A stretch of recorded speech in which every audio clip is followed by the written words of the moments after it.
Good morning, everybody. So today what I want to talk about is the value of health. Unfortunately, people will not value their health until sickness comes. They will not value something until it's gone. That old expression, you don't know what you have till it's gone. It's like, well, we've had freedom for so long, we're not going to really value tyranny or a loss of freedom until we lose it. Once people can't do the things that they want to do, they can't go the places they want to go, they can't live their normal lives for a long enough period of time, that's when we're going to really value freedom. Unfortunately, that might mean the collapse of our social and governmental structure. Hopefully not.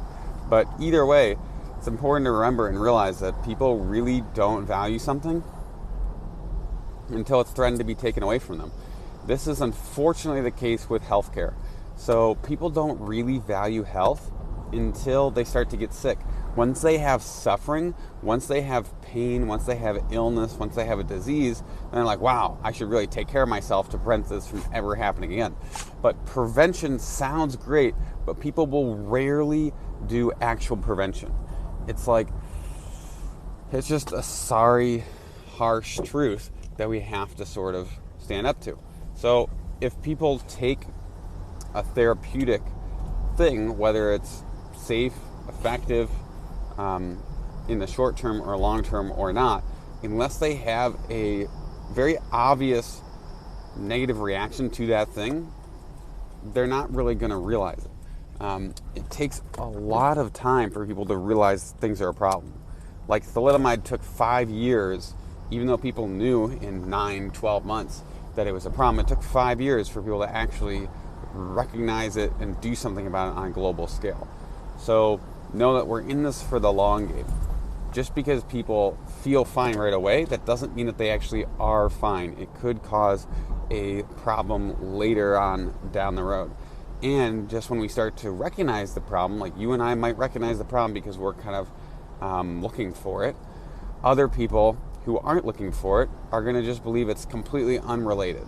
And then once the data comes out that it is related, they still won't recognize it. And then once the data comes out that it is related for sure, and the people who they trust recognize that it's related, they're going to be in denial, then anger, then they're going to try to bargain their way out of it and find a way out, then they're going to be in depression, and then they're going to accept it. But that's going to take a long time. Years, if not decades. So just know that suffering is what creates health, and suffering is what gets people to change. So people are going to start suffering now more than ever. Unemployment checks in my state and I think the country are about to end. So there's going to be a financial suffering that's going to start to wake people up.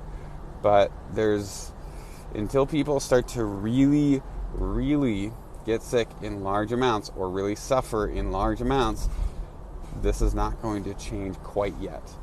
We can get the early adopters, which is probably all the people who are watching this, to start to wake other people up, start to increase their awareness and their consciousness. But until the real shift starts to happen, people aren't going to see that. And no one knows exactly when that's going to happen, but it's just something to think about.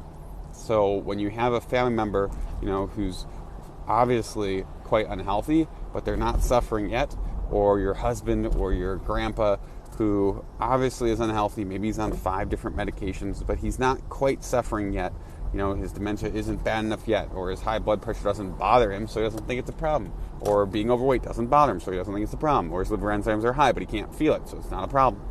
Even though they probably can feel it, they're just not aware of how that slows them down or affects their energy levels, or how their liver creates irritability and anger and frustration and a lack of joy in their life. They have issues, but they're not aware yet of how their actions, how their health choices, what they've chosen to put in their body or not, has affected their mental state, their consciousness, their emotional state, and their physical health. So until people either become aware of their health problems and their suffering, and the chance that they can actually change their actions and become a better version of themselves, they're not likely to change. So just wanted to give you that piece of advice, and know that it's extremely hard to give medical advice and information to your family. It's next hard to give it to your friends, but it's extremely hard to try to get your family to change, because in reality, you cannot change them. They have to want to change themselves.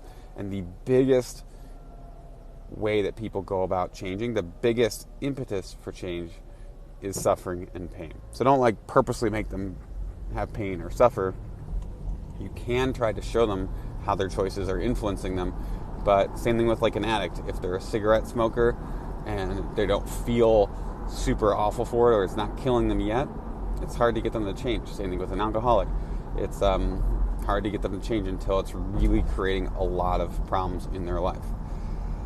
Same thing with people who are now addicted to, listening to the government or the pharmaceutical companies or their own pharmaceutical medications. It's really hard to get them to change until it's like life or death, or until the suffering is worse than the pain of actually going through that change and admitting a mistake. So that's just where we're at. So I just want to let you know, it's great that your consciousness is probably already up here, but most people are way down here. And it's going to take a lot more suffering for us to get up to there. And we're going to feel it. It's a collective ugh, an ick, a yuckiness. But at the same time, it helps to see some of that suffering, some of that friction, some of that pain that's going to be all over the news. It's going to be all over the global scale of consciousness. And we haven't quite hit it yet. The poop has not yet hit the fan. So the poop is about to hit the fan. It's about to get way worse. We're about to realize a lot of the pharmaceutical therapies that people have been using this year all around the globe are not as effective as people would have hoped. And 95% of not the UK, but 95% of England now has antibodies to the thing, and the germ. So if we have antibodies in 95% of people, whether they've taken a pharmaceutical intervention or whether they have them naturally, we must now realize that is the ultimate. And if that doesn't work, poop is going to hit the fan. And that's going to create a lot of suffering in a lot of people. And you, listening to this video, when they start to have those moments of questioning their reality, questioning their choices, that's when you start to go, hey, I've been saying this from the beginning. And here's what the real science and data says. Here's how you have been misled by well-meaning, probably, but misinformed scientists and news media and government officials. You've tried for a quick fix. That doesn't exist in health. Here's how we actually do this. Here's how we actually make the world better. Here's the actual solution, which is creating health, promoting healthy immune systems, using what nature and God intended, using any intervention we can to support ourselves. But at the end of the day, immune systems end pandemics with or without help. And here's how we actually help in the long term. This is not likely to go away instantly. It'd be great if it did, but it's not likely. And what we've been doing has probably created more long-term problems for ourselves and for the health of our globe. So it really sucks. It's a hard cognitive dissonance, which in and of itself creates mental health suffering.